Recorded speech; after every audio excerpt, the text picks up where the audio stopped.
IVM।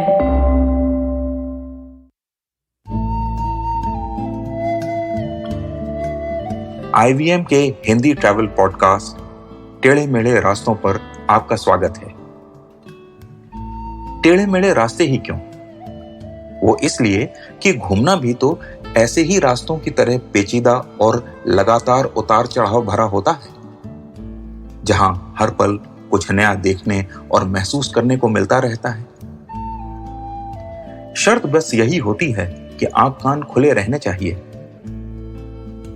मैं हूं केशव चतुर्वेदी और मैं आपको ले चलूंगा इस जबरदस्त यात्रा पर और सुनाऊंगा ऐसी मजेदार कहानियां शहरों, किलों, महलों, सड़कों और सबसे अहम इंसानों की, जो पिछले 20 साल से ऐसे ही रास्तों पर भटकते हुए मैंने सिर्फ आपके लिए इकट्ठा की हैं।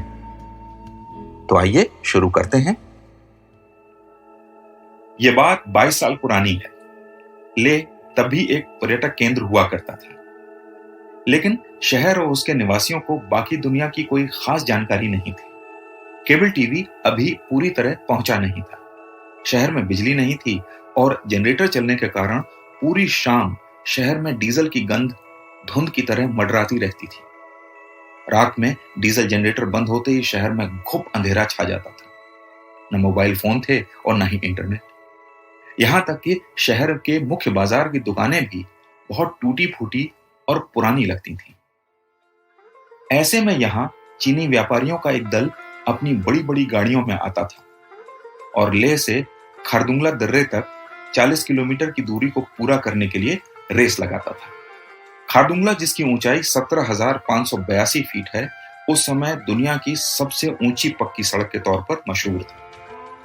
लेकिन यहाँ के स्थानीय निवासियों का कहना था कि इसकी ऊंचाई 18,319 फीट है। यहां तक कि उनकी जिद के कारण दर्रे पर एक स्तंभ लगाया गया था, जिस पर लिखा भी हुआ था कि दुनिया की सबसे ऊंची पक्की सड़क वाला दर्रा खारदुंगला।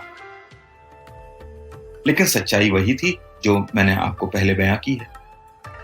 खैर, वो चीनी के व्यापारी करीब 30 से 40 की संख्या में होते थे और यहाँ के सारे बड़े होटलों पर कब्जा कर लेते थे।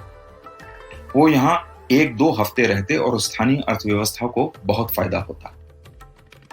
ऐसा उन्होंने 2 साल किया और अपना दायरा और दबदबा बढ़ाने के लिए उन्होंने स्थानीय लड़कों को भी टीम बनाने के लिए प्रोत्साहित किया।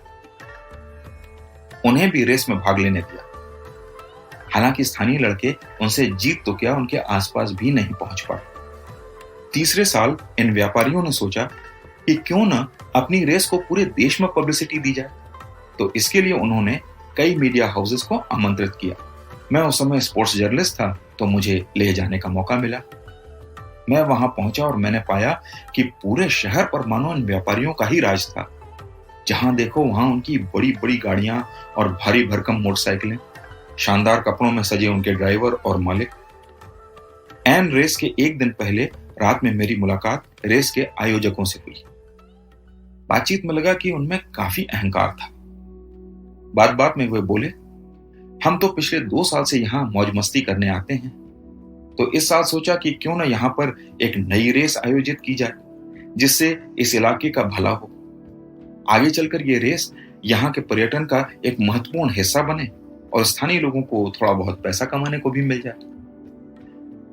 अपनी बातचीत में वे आगे बोले, वैसे तो यहाँ के लड़के और हमारी टीमों के बीच कोई बराबरी नहीं है, लेकिन हमने सोचा कि इन्हें भी शामिल कर लेते हैं, इससे इनका भी हौसला बढ़ा रहेगा। बात आई गई हो गई और अगले दिन रेस शुरू हुई। इसके 4 चरण थे, 2 मोटरसाइकिल राउंड और 2 जीप और कार के राउंड। सुबह रेस शुरू हुई और शाम तक आते आते सारी कहानी ही पलट गई। अहंकार में डूबे व्यापारियों की टीम 4-0 से हार चुकी थी। मैंने उनसे बात करनी चाहिए, लेकिन वे तैयार नहीं हुए। तो मैंने स्थानीय लड़कों से बात की जो उस दिन के विजेता थे। उन्होंने बताया कि वे पिछले 2 साल से इन व्यापारियों को बहुत करीब से परख रहे थे। विजेता लड़कों ने बताया कि स्थानीय लोगों को 2 बात समझ में आ गई कि उनकी पुरानी डीजल वाली गाड़ियां इन भारी भरकम विदेशी गाड़ियों के सामने टिक नहीं सकती।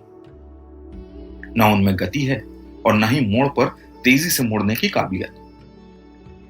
उन लड़कों ने बताया कि इस मुश्किल से निपटने के लिए इस बार स्थानीय लोग पेट्रोल की गाड़ियां ले आए और जानबूझकर हल्की गाड़ियां ही लाए। साथ ही उन्होंने बर्फ के मौसम में प्रैक्टिस शुरू कर दी थी और बर्फ पड़ी सड़क पर गाड़ी को मोड़ने का अभ्यास करने लगे, जो बहुत कठिन था। इससे उन्हें साफ सड़क के मोड़ पर बिना गाड़ी को धीरे किए उसे चलाने की खूब प्रैक्टिस हो गई। उधर ये व्यापारी 2 साल लगातार जीतकर अपने अहंकार में डूबे हुए थे और मीडिया को दिखाने के लिए भारी भरकम गाड़ियां लाए जो डीजल से चलती थीं। साथ ही रेस की एक रात पहले ये लोग देर तक पार्टी करते रहे। उन लड़कों ने मुस्कुराते हुए कहा, सर, इस बार हमारी तैयारी और किस्मत दोनों ही हमारा साथ दे गई। मुझे उन व्यापारियों पर हंसी आने लगी। जब जंगल में मोर नाचा वाली स्थिति थी तो वे विजेता थे, पर किसी ने देखा नहीं। और जब पूरी दुनिया के सामने करतब दिखाने का मौका आया तो उनका अहंकार उन्हें ले डूबा। उन बच्चों ने, जिन्हें वे 2 साल से बच्चा ही समझ रहे थे, उनकी नाक के नीचे से उनसे खिताब छीन लिया, और वो भी मीडिया के सामने। उस दिन मुझे भी 2 बातें समझ में आई। कभी अपने विरोधी को कम करके ना आंको, और दूसरा ये कि प्रैक्टिस कितनी भी कर लो, अगर प्रतियोगिता में नहीं जीते तो कोई तुम पर ध्यान नहीं देगा। उस साल के बाद वे व्यापारी कभी ले नहीं लौटे। वो अपनी हार बर्दाश्त नहीं कर पाए और रेस को हर साल करवाने के उनके सपने ठंडे बस्ते में चले गए। तो आज टेढ़े मेढ़े रास्तों का सफर इसी मील के पत्थर पर खत्म होता है। अगली कड़ी में फिर किस्सों के एक नए मोड़ पर मिलेंगे और वहां से नए मील के पत्थर तक साथ चलेंगे।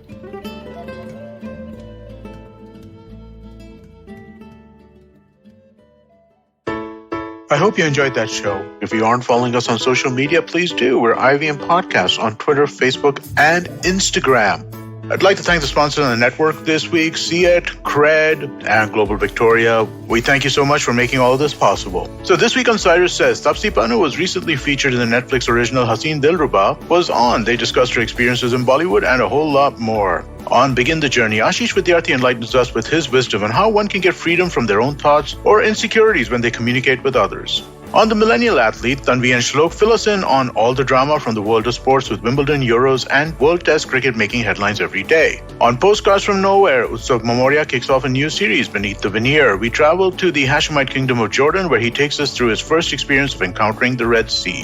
We have a brand new show, Misconduct. It's a true crime show hosted by Raghvi, a lawyer, and Nisha, a PR pro. They tell us about the story of Cyanide Malika, the lady who offered cyanide-laden sweets to women and after they died, loot their gold. On the Global Victoria Tech Talks podcast, we showcase some compelling new tech stories coming out of Melbourne. On one episode, Pawan Srinath speaks to Joe Agan from Nelnet International, where they discuss how the pandemic has affected the edtech sector and its evolution. Another episode has Varun Digirala talking to Ross Simons from Big Ant Studios about the gaming ecosystem and how they envision translating a sport to a game. And with that, I hope to see you again next week. Whether you're an established sports person or a budding one, or simply a sports enthusiast, join us, Tanvi and Shlok. We are 2 passionate pro badminton players talking policy, mindset and everything sport. So tune in to The Millennial Athlete every Monday. Only on the IVM Podcast Network. Trust us, it's gonna be lit.